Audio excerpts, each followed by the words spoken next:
Welcome to my new blog. तर कसा आहात तुम्ही एकदम मजेत असणार.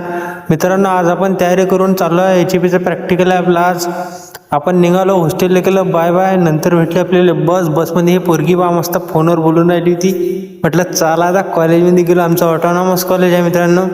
गेलो तर आमचं HEPच्या प्रॅक्टिकलच्या लॅब इकडे हिंडत फिरत गेलो. पाहिली लॅब कशी राहते. तर लॅब पाहिल्यावर मित्रांना म्हटलं ॲप्रॉन वगैरे घाला रे मित्रांनो. चांगलं घातलं त्यानं, आपणही घालून घेतलं. कसं आहे, मग आमची झाली एक्झाम तर कसं चालूच आहे. मग झाली, म्हटलं जेवण करायला जावं. मस्त जेवण करायला गेलो मित्रांनो. जेवण झालं, नंतर आलो कॉलेजमध्ये. आम्ही फक्त 3च पोरं होतो मित्रांनो कॉलेजमध्ये. सारे ऑफ घेतलं त्यानं. नंतर बस पकडली मित्रांनो. हॉस्टेलवर आलो. मस्त संध्याकाळ झाली मित्रांनो. संध्याकाळ झाल्यावर आपण गेलो टाईटमध्ये जिममध्ये गेल्यावर शोल्डर आणि लेगचा वर्कआउट केला. रूमवर आलो, जेवण केलं. आजचा ब्लॉग खतम. धन्यवाद.